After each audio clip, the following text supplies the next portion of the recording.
क्या आप भी बैंक में अकाउंट खुलवाने जा रहे हैं? क्या आपको पता है बैंक में कितने तरह के अकाउंट खुलते हैं? आप कौन सा अकाउंट खोलेंगे? आपके लिए कौन सा बेस्ट अकाउंट होगा? फिक्स डिपॉजिट क्या है? क्या फिक्स डिपॉजिट में हम पहले ही पैसा निकाल सकते हैं? क्या उसके लिए कोई पेनल्टी है? तो हेलो एवरीवन, वेलकम टू कौशलम। आज हम बात करने जा रहे हैं different type of bank accounts और बैंक डिपॉजिट्स जो आप बैंक में अकाउंट ओपन करवा सकते हैं और जिनकी नॉलेज इंफॉर्मेशन आपके पास होनी चाहिए। तो चलिए सबसे पहले बात करते हैं सेविंग बैंक अकाउंट की। जैसा कि इसका नाम है, ये अकाउंट वो लोग ओपन करते हैं जिनके नंबर ऑफ ट्रांजैक्शंस मतलब लेन देन जो होते हैं बहुत कम होते हैं और जो मेनली अपनी बचत करके बैंक में रखना चाहते हैं और उस पर एक फिक्स परसेंटेज से बैंक आपको इंटरेस्ट भी देता है। मींस आपको वहां पर इंटरेस्ट भी आप कमा सकते हैं इस बैंक अकाउंट की हेल्प से। यहाँ आप जब मनी विड्रॉ करेंगे, मनी विड्रॉ करने के लिए आप एटीएम कार्ड का यूज कर सकते हैं, आप चेक से भी मनी विड्रॉ कर सकते हैं या फिर आप एक विड्रॉल फॉर्म भी फिल करके ये पैसा निकाल सकते हैं। जितने भी यूपीआई एप्स वगैरह हैं वहां पर भी आप इस अकाउंट का यूज कर सकते हैं,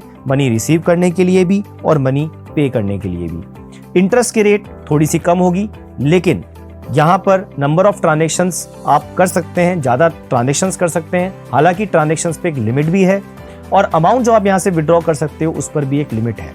दूसरा, आप जब इस अकाउंट को ओपन करवाएंगे तो कुछ अमाउंट आपको इनिशियली बैंक में डिपॉजिट कराना होगा और साथ ही साथ कुछ मिनिमम बैलेंस भी आपको यहाँ पर मेंटेन करके चलना होगा, एक्सेप्ट अगर आप कोई जीरो बैलेंस अकाउंट ओपन नहीं करवा रहे हैं तो। इस अकाउंट में मनी डिपॉजिट कराने की कोई लिमिट नहीं है, जितनी बार आप चाहें मनी डिपॉजिट करवा सकते हैं, लेकिन विड्रॉल करने की लिमिट्स हैं। तो ये अकाउंट अधिकतर उन्हीं लोगों को सूट करता है जिनकी इनकम एक रेगुलर इनकम है और अपनी इनकम का एक पार्ट वो लोग सेव करना चाहते हैं। बट अगर आप अच्छा इंटरेस्ट कमाना चाहते हैं तो सेविंग अकाउंट से भी अच्छे ऑप्शंस आपके पास दूसरे अवेलेबल होते हैं। तो इसलिए जब भी आप बैंक में अकाउंट खुलवाएं तो सभी तरह के अकाउंट्स की पहले एक बार नॉलेज इंफॉर्मेशन ले लें। चलिए इसी तरह बात करते हैं दूसरे अकाउंट की, जिसका नाम होता है करंट अकाउंट। करंट अकाउंट और सेविंग अकाउंट में जो मेन डिफरेंस है वो यही है कि करंट अकाउंट में नंबर ऑफ ट्रांजेक्शन्स की कोई रिस्ट्रिक्शन नहीं होती। मतलब आप जितने चाहें यहाँ से लेन देन कर सकते हैं, जितनी बार चाहें और जितना अमाउंट चाहें यहाँ से आप विड्रॉ कर सकते हैं। There is no limit. आप यहाँ पर जो ड्रॉप पॉइंट है, यहाँ पर सबसे बड़ा जो ड्रॉबैक है सेविंग बैंक अकाउंट से वो ये है कि यहाँ आपको कोई इंटरेस्ट नहीं मिलता, यहाँ आपको कोई बैंक ब्याज नहीं देता और दूसरा यहाँ बैंक अच्छा खासा आपसे चार्जेस भी वसूल करता है, क्योंकि यहाँ पर आपके जो ट्रांजेक्शन्स होते हैं वो बहुत ज़्यादा होते हैं। इसलिए जितने भी बिजनेसमैन होते हैं, मीन्स जो बिजनेस करने वाले लोग हैं, वो सभी लोग अपना बिजनेस के नाम से जो अकाउंट खुलवाते हैं वो करंट अकाउंट होता है, क्योंकि ट्रांजैक्शंस की कोई लिमिट नहीं होती। दूसरा, यहाँ करंट अकाउंट पर बैंक आपको ओवरड्राफ्ट फैसिलिटी भी ऑफर करता है। ओवरड्राफ्ट फैसिलिटी का मतलब है आप अपनी डिपॉजिट से भी ज्यादा मनी बैंक से विड्रॉ कर सकते हो इन केस ऑफ इमरजेंसीज। हालांकि बैंक उस पर आपसे इंटरेस्ट भी चार्ज करेगा, बट आपको कभी इंटरेस्ट नहीं देगा जो अमाउंट आपका करंट अकाउंट में डिपॉजिट है उस पर। दूसरी अच्छी बात, इस अकाउंट में मिनिमम बैलेंस मेंटेन करने की कोई रिस्ट्रिक्शन भी नहीं होती। हाँ, एक सिक्योरिटी अमाउंट अकाउंट ओपन करवाते समय आपको बैंक में जमा कराना होगा। वो बैंक टू बैंक वेरी करेगा, कितना अमाउंट होगा वो बैंक पे डिपेंड है। चलिए बात कर लेते हैं कुछ ऐसे अकाउंट्स की जो हमें एक इन्वेस्टमेंट प्लान की तरह काम में हमने ले सकते हैं। जैसे यहाँ मैं बात करने जा रहा हूँ रिकरिंग डिपॉजिट अकाउंट की। रिकरिंग डिपॉजिट अकाउंट क्या है? अगर आप एक फिक्स अमाउंट हर महीने बैंक में जमा कराना चाहते हैं, एक लाइक सेविंग की तरह, एक लाइक इन्वेस्टमेंट की तरह, जिस पर आप चाहते हैं कि बैंक आपको एक अच्छा खासा इंटरेस्ट भी दे, तो रिकरिंग डिपॉजिट अकाउंट आपके लिए सबसे बेस्ट ऑप्शन रहेगा, क्योंकि यहाँ पर एक साथ लम सम बड़ा अमाउंट आपको जमा कराने की जरूरत नहीं है। इसमें आप अपनी एक इंस्टॉलमेंट फिक्स कर सकते हैं कि हर महीने आप इतने रुपए बैंक में डिपॉजिट कराएंगे एज पर योर इनकम, और उस पर बैंक आपको एक फिक्स रेट से इंटरेस्ट भी पे करता है। और ये इंटरेस्ट वेरी करता है, मतलब रेंज जो होती है 5 to 7% के लगभग बैंक आपको इस पे इंटरेस्ट पे करता है।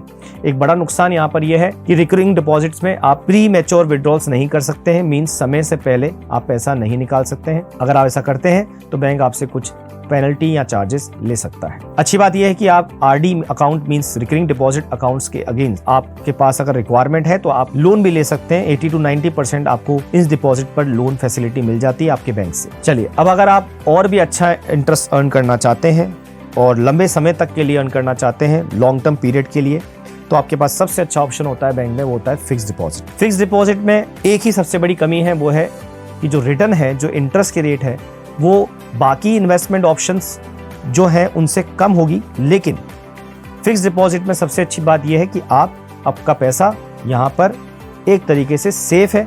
एक फिक्स रिटर्न आपके पास हर महीने, हर क्वार्टरली या आपके फिक्स डिपॉजिट के मैच्योरिटी पर मिल जाएगा। फिक्स डिपॉजिट एक तरीके की एक स्कीम है जो बैंक आपको ऑफर करता है, एक इन्वेस्टमेंट इंस्ट्रूमेंट है जिसमें आप एक लमसम अमाउंट एक ही बार में जमा कराते हैं बैंक में। मींस अगर आपने फिक्स डिपॉजिट में एक बार अमाउंट जमा कराया और आप उसको बढ़ाना चाहते हैं अमाउंट को, तो आप ऐसा नहीं कर सकते हैं।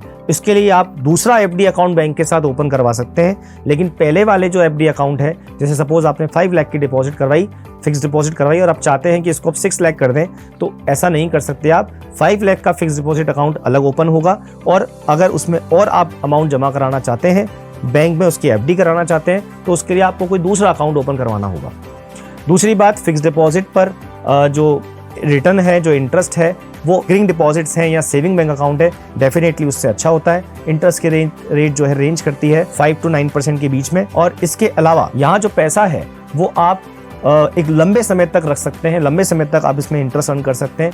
10 ईयर्स तक आप इसमें पैसा जमा कर सकते हैं। इसके अलावा फिक्स डिपॉजिट की सबसे अच्छी बात यह है कि इसमें प्री मैच्योर विड्रॉल भी जो है ऑप्शन आपके पास रहता है। मतलब आप एफडी को क्लोज करा सकते हैं और क्लोज करा के आप टाइम से पहले एफडी का जो पीरियड होता है 5 साल, 7 साल, 1 साल, जो भी आपने डिपॉजिट के समय फिक्स किया था, उससे पहले भी आपको रिक्वायरमेंट होने पर आप उसमें पैसा निकाल सकते हैं। लेकिन डेफिनेटली क्योंकि इसका नाम फिक्स डिपॉजिट है, आपके लिए पैसा निकालना इतना आसान नहीं होगा। उसके लिए फिर आपको जो है कुछ पेनल्टी देनी होगी और वो पेनल्टी लगभग आपके 1% के बराबर होती है। मीन्स जो इंटरेस्ट रेट है, जो इंटरेस्ट आपने फिक्स किया था एफडी पर, सपोज आपका इंटरेस्ट 5% फिक्स हुआ था, तो आपको अब इंटरेस्ट 5% नहीं 4% मिलेगा। 1% बैंक आपसे पेनल्टी ले लेगा। इसके अलावा इसमें कई टैक्स सेविंग स्कीम्स भी होती हैं। जैसे अगर आप 5 ईयर्स से ज़्यादा के लिए एफडी कराते हैं बैंक में, तो जितना अमाउंट आपने एफडी के रूप में जमा कराया है उतने रुपए तक का आपको सेक्शन 80C में डिडक्शन मिल जाता है। हालांकि वो एग्जम्पशन या डिडक्शन 1,50,000 से ज़्यादा नहीं हो सकता। इसके अलावा इंटरेस्ट जो आप अर्न करते हैं फिक्स डिपॉजिट पर, 40,000 तक का इंटरेस्ट जो है उस पर कोई टैक्स के प्रोविजन नहीं है। इसका मतलब उस इंटरेस्ट पर वो इनकम तो है, आप उस पर टैक्स जो है बैंक आपसे डिडक्ट नहीं करेगा। लेकिन अगर 40,000 से ज़्यादा का इंटरेस्ट आपने अर्न किया है बैंक से, तो बैंक उस पर टीडीएस भी डिडक्ट करेगा। टीडीएस की और जानकारी के लिए आप हमारे बाकी की वीडियोज़ देख सकते हैं जहाँ हमने टीडीएस को डिटेल में समझाया है। इसमें हम आपको एक एडवाइस दे सकते हैं, अगर आप बैंक में एफडी कराते हैं तो हमारी एडवाइस ये है कि एक ही बैंक में सारा अमाउंट आप जमा ना करवाएं, अलग अलग बैंक्स में एफडी करवाएं।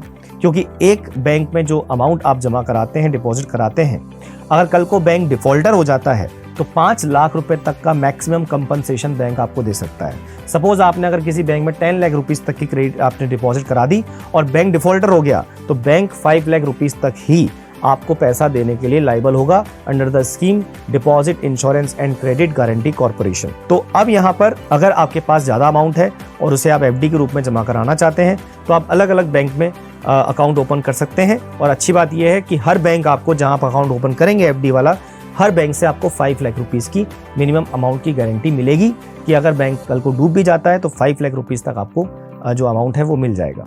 हाँ, अगर आप थोड़ा सा और अच्छा इंटरेस्ट अर्न करना चाहते हैं तो आजकल एक अच्छी और स्कीम है, वो है equity linked saving scheme. Equity linked saving scheme में आप अमाउंट इन्वेस्ट कर सकते हैं। जो पैसा आपका इक्विटी शेयर्स में जाता है, एक तरीके से इन्वेस्ट होता है, और यहाँ आप अपनी वेल्थ को बढ़ा भी सकते हैं। इसका लॉक इन पीरियड भी छोटा होता है, मींस आप जल्दी ही इस पैसे को वापस से लिक्विडिटी में कन्वर्ट कर सकते हैं। और सबसे अच्छी बात, एफडी से ज्यादा आपको यहाँ पर रिटर्न्स मिलते हैं। तो एफडी के अलावा भी बहुत अच्छे ऑप्शंस हैं, लेकिन हाँ, अगर आप बैंक अकाउंट्स की बात करते हैं केवल, तो एफडी सबसे सिक्योर इन्वेस्टमेंट है अगर आप 5 लाख रुपीस तक उसमें पैसा जमा कराते हैं। तो ये थी जानकारी बैंक में ओपन किए जाने वाले डिफरेंट बैंक अकाउंट्स के बारे में। ऐसी और इन्फॉर्मेशन के लिए आप जुड़े रहिए कौशलम के साथ। Thank you.